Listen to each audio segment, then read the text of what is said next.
datang di Tanah Abang, pasar terbesar se-Asia Tenggara. Namun ada cerita menarik yang harus digali dari Tanah Abang karena bukanlah sekedar pasar di sini, ada begitu banyak sejarah dari masa lalu yang akan kita kulik dan tentu saja akan membuka wawasan yang lebih mendalam.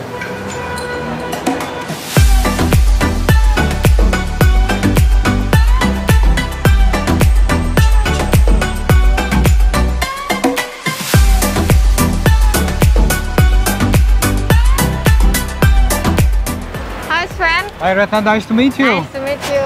Ini adalah Sven, dia adalah penulis sekaligus peneliti Tanah Abang yang akan mengajak kita mengelilingi Tanah Abang beserta dengan sejarahnya. Dan Sven ini adalah warga keturunan Belanda yang sekarang tinggal di Australia. Pasar Tanah Abang was full of beautiful Chinese-style shop houses until the 1970s. There is only one left and I'm going to show it to you. Okay, right, let's go.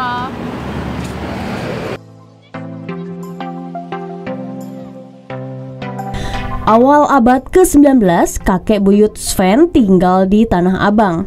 Tempat ini terkenal oleh banyaknya pertokoan dan bangunan bergaya arsitektur Tionghoa yang tersebar di sekitar pasar. Beruntung saat gue dan Sven sedang berjalan-jalan, kami menemukan salah satu bangunan tua yang masih ada. Diduga sudah ada sejak tahun 1800-an loh. Di kawasan Tanah Abang ini ada salah satu rumah yang khas gaya Cina. Dari atapnya kita lihat, lalu ada juga dari pintunya. Ini masih gaya-gaya ala Cina, ala tahun 1870-an ya. Dan menariknya, hari ini Sven dapat apa, Sven? What you've got today? I show you.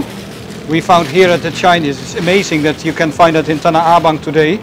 But an original roof tile from the company Tan Liok Chiao, and it says Batavia. What did you see here, friend? After you got the most stunning, of course, is the roof that you showed, that you have seen earlier. Typically Chinese shop-style architecture, but also if you look here at the entrance, the wall tiles there, original, beautiful. The tile there with the swan, and the original doors and windows.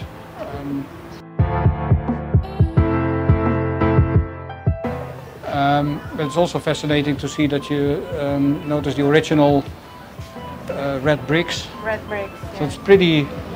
It's built in a very solid way. That's probably the reason that it still stands today, although it probably hasn't been maintained for at least a few decades, I would say. So in Indonesia, in bahasa we say tegel, and in Dutch? In Dutch it's tegel. Tegel. But the G, the G klank, the G is very difficult to pronounce, so I'm not surprised that in Indonesia it's tegel. Tegel and tegel. Nggak jauh beda sih. Okay. And how do you call this in is it tegel ya. atap or? Genteng. Genteng. Genteng. Genteng. Genteng. Genteng. Genteng. Genteng goreng. Dari rumah bergaya Tionghoa tadi, kami melanjutkan perjalanan ke bagian belakang pasar Tanah Abang, kira-kira 5 menit dengan berjalan kaki. Dan ternyata di ujung jalan pasar ini terdapat sebuah kelenteng di dekat pintu masuk utara Blok A. Jadi gue baru tahu juga bahwa di sini di Tanah Abang ada kelenteng di belakang pasarnya. So Sven, the kelenteng was built what century? The original kelenteng, that was a much smaller kelenteng here, probably dated to the first half of the 19th century. I think this larger kelenteng has been constructed probably in the 1990s, around 25 years ago. So when your great-grandfather here, the kelenteng was here or? Yeah, exactly, the same location, yes. Yeah. And so, yeah, because traditionally, because a lot of Chinese families had tokos on Pasar and around Pasar Tanah Abang, so this was the place for them to come and pray. Jadi kebanyakan memang pasar di Jakarta atau di wilayah-wilayah Indonesia lainnya memang ada kelenteng di belakangnya. Seperti kalau dilihat di Pasar Glodok ada, di Pasar Palmerah pun juga ada, dan Tanah Abang juga memiliki kelenteng yang tadi sudah dibangun sejak abad ke-19.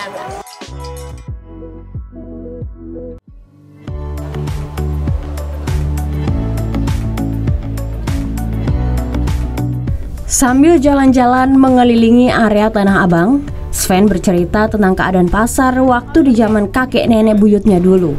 Ia bercerita tempat ini dahulu merupakan rumah elit bernama Tanah Abang Heuvel yang dimiliki oleh Janus Theodorus Beek, lalu diwariskan kepada keponakan-keponakannya. Salah satu keponakan itu adalah kakek buyut Sven bernama Peter Albert de Nesbeek. Sven juga mengajak gue untuk melihat langsung tanah yang dahulu merupakan perumahan mewah milik keluarga Beek hingga tahun 1930. Sven, this is the place your great-grandfather's home, right? Exactly. They bought the home in 1906 from my great-great-grandfather who lived on the other side of Tanah Abang Bukit. And they lived here until 1930. Wow, 1930. And then in the picture we take a look that there's a house here. Yeah, that was the house, and the house was already part of the big Tanah Abang Bukit country estate since the mid-18th century.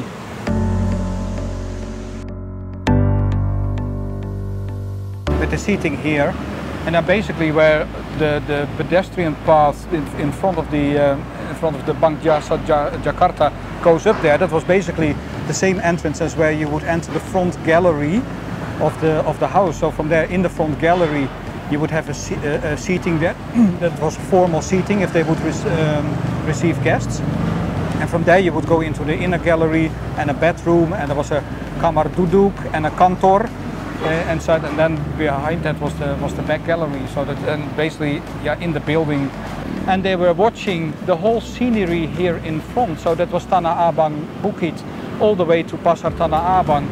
And they were looking at the tram that was passing by. So until 1960, there was a tram passing here from Harmony to Pasar Tanah Abang. That was tram line number 4, and that made a lot of noise with bells and people hanging around and out of the tram, which was really exciting. Wow. And then, of course, on the road itself, there were delmans and street sellers with the pikulan, so the tukang sayur, tukang buah, tukang ayam. Okay. They were all passing by and sometimes selling fruit and vegetables to my family members here. So this was a great place to wind down from a day in the office, a day at school.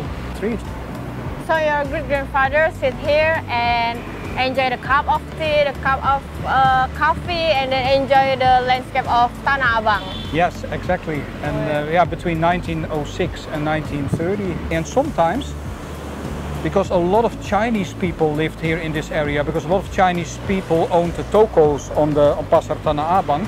So if sometimes an important Chinese person passed away, there were like the Chinese funeral processions passing by here as well. So all the crying Chinese ladies and the big statues that they make part of the processions.